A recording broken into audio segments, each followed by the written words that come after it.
All right, we are here with Dr. Ross Sewage of Exhumed. Well, Exhumed, Impaled, Ludicra.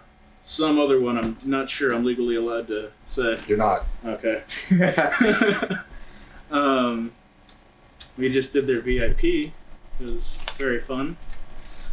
And you killed it at the Rift Trivia. I did. Won the Rift Trivia, which I'm terrible at, but you just absolutely nailed it. And you got a lot of time on your hands. I do, quite a bit. I listen to a lot of metal. I do listen to quite a bit of metal. Yeah. But anyways, yeah, champion Rift Trivia. So I'm here to interview you. So how do you know so much about Rifts? Oh shit. See, I actually stole my dad's iPad when we had like Black Sabbath and Iron Maiden. I kind of just went from there. Oh wow, that's really interesting. So, and what was your upbringing like? Black Sabbath. Yeah. Black Sabbath. You didn't know you were going to get interviewed, did you? No. Nah, shit. I flipped the tables. Ladies and gentlemen, you heard it. Ross Sewage is now interviewing us. That's okay. right. And what about that dick on your face? So this is from the man himself, Matt Harvey from Exhumed. He asked for a signature. He got a dick drawn. I asked for a signature and I got a big old dick. Okay. You just want to get straight into these questions? Yeah, let's fucking get Oh into yeah. it. All right. So you want to? The tables have been unflipped. You go All first. right. So, Gore Metal's just coming off a hot anniversary. Yeah. The Hemdale split. I never thought I would own a copy. Is now back in like semi regular production. Yeah, I would say yeah, for sure. So, I guess I want to know like what made you why now?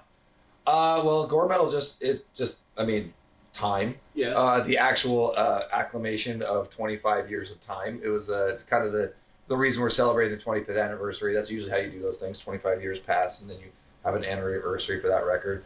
And then it just so happened that the cats at Hell's Headbangers like hit us up, and we're working on this, putting out the Hemdale split in the name of Gore around the same time, and it just kind of was a confluence of events that it was all able to hit the streets at the exact same moment, along with represses of Slaughter Cult and Anatomy is Destiny. So basically just kind of celebrating older shit. And but yeah, the In the Name of Gore, it's and Matt's saying, yeah, and that's Matt Harvey. Got a Matt Cam. Hi, I'm just over here. The penis man himself, Matt Harvey. Right. Yep. You'll notice that he draws from life experience, and that's why it's so small. So, Fucked up. just draw what you know. Yeah. So the In the Name of Gore split, so the Hell's Hamburgers like got all that together. We never really thought we'd see it on vinyl.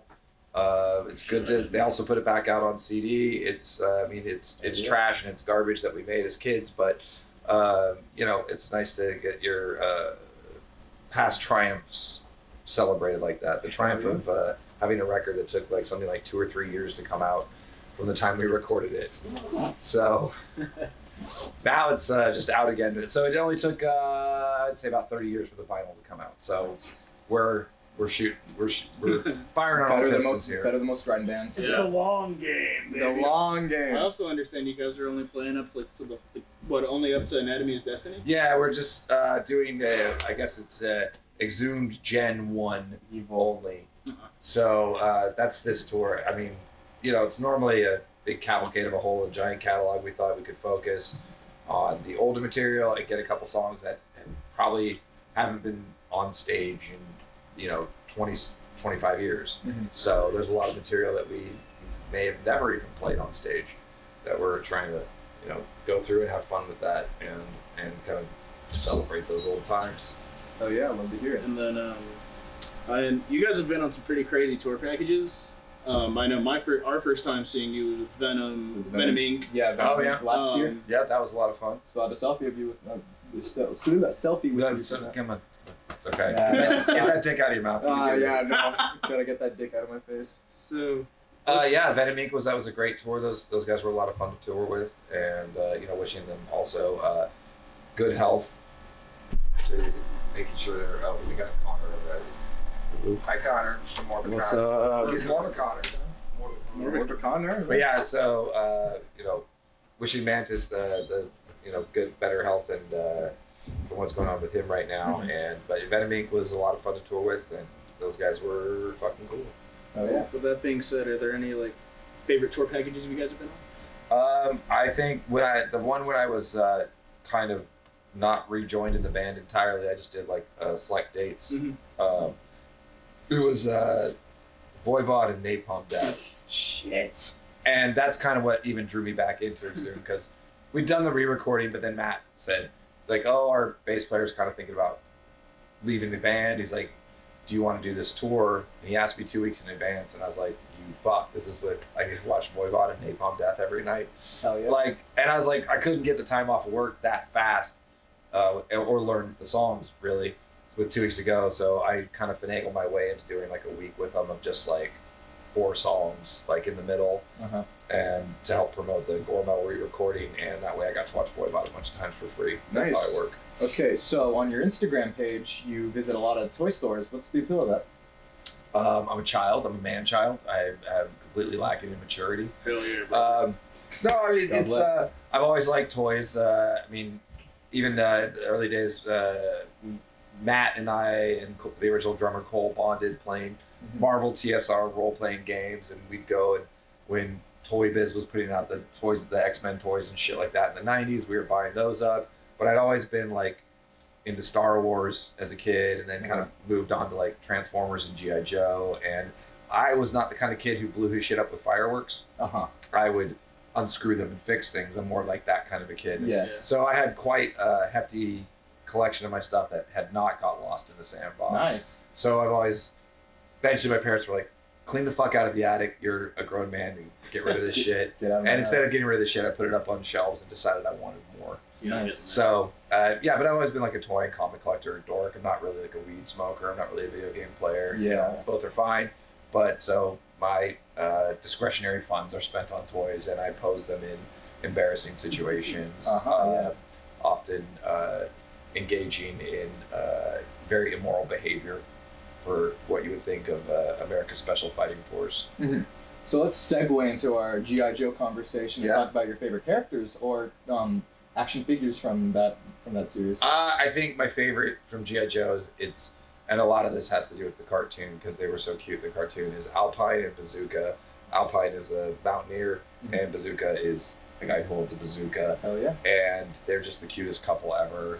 They gripe, but they love each other, obviously. Sounds like every married couple ever. Yeah, they are the cutest little married couple.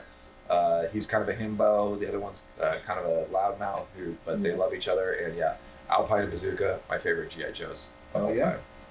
So, you're a man of quite a few bands, right? Unfortunately, yeah, it's I mean, it's a lot of fun, but it does take a toll on your social life. So I understand Ludacris just hung it up. Ludacris hung it up. We unhung it for about 1.5 years. Played some shows so that we could not have an acrimonious breakup in our past. Yeah. Our initial breakup was kind of terrible. It happened very suddenly, and nobody was really happy. We had plans for more shows, and then one guy quit. I was like, I'm not doing this without him. The other guy, and so it was a whole bunch of shit, and people weren't informed. It was just very sudden. So some of us didn't talk to each other for years after that, which is unfortunate. Yeah, that's the way feelings can go. Matt and I, when I got kicked out of Exhumed the first time, didn't talk for years. So time came right for Ludacris. There was an offer made, and no lies, part of it had to do with the money. Not like we're a big band making money, but it was doable. It was achievable. $30 here and there is $30. Yeah, here and there. it was doable and achievable, and it kind of made everybody like, oh, actually, wow, if this promoter wants us back together to pay this amount of money, that's kind of feels special. Maybe there are other people who want to see this, and I was very interested in pulling people back to the table so that we could have a better finale Hell yeah. than I thought that band got the first time around, which was like we just kind of dumped off a European tour, hadn't played where we lived in 1 year, and then we just stopped existing. And I didn't think that was particularly fair to the people who supported us through the years. So this way we were able to do it, have a finale, and as good friends with hugs and love and laughter, and it all felt very decent and awesome. And then Impaled, like one of the craziest, I'd say one of the craziest, most untouchable death grind discographies. Like, how do you do it? Wait, Impaled is the craziest discography? It's one of them. It's up there. There's like only a few records. I don't know. I think a crazy discography is Quality over quantity now. quality over quantity. Well, again, I'm still gonna get on because there's not a lot of quality in there. It's pretty yucky music, I will say. That's yucky, but I love Impaled. I mean, we're still a band. We're just don't do a whole lot because people have lives, but we still hang out. We practice once in a while. We agree to a show once in a great while. We might be talking about recording another record. Ooh. Like, who knows? It's all to people's discretions and whims, and when it's fun for us. You don't have to be pushing forward 100% all the time. Okay, so thank you, but this is now an interrogation. Oh no! Yes. So explain to me why you and Cremator. You're treating the interviewee as hostile? Yes. So explain to us why you just you and Cremator have never been in the same room together. Explain this one. We have been in the same room together. Prove it. There's photos online. Oh really? Oh dude, he's right. There's oh my picture god, of you're him. right. Yeah, you're right. When that one time. Unassailable proof. You could never fake something like that. Yeah, you're right. No, absolutely. There's no way. Run it through AI image checkers. It's real. Me hanging out with Cremator and him punching me in the face. We are treating you as hostile, though. You did just put my head in the guillotine. That's true. Yeah, I should have let the blade drop as it turned out. You really should have, bud. Yeah. That was really bad. All right, well, thank you so much. I'm Vin from Double Homicide, and this is Jose from Double Homicide. Thank you so much, Doktor. I'm Ross, not from Double Homicide. Yes, and thank you so much for interviewing with us. Thank you. Check out the Decayed Decades documentary on YouTube. It's fucking what? Oh yeah, YouTube plug the video? Exhumed. Yeah, the Exhumed documentary, Decayed Decades, available for free on YouTube.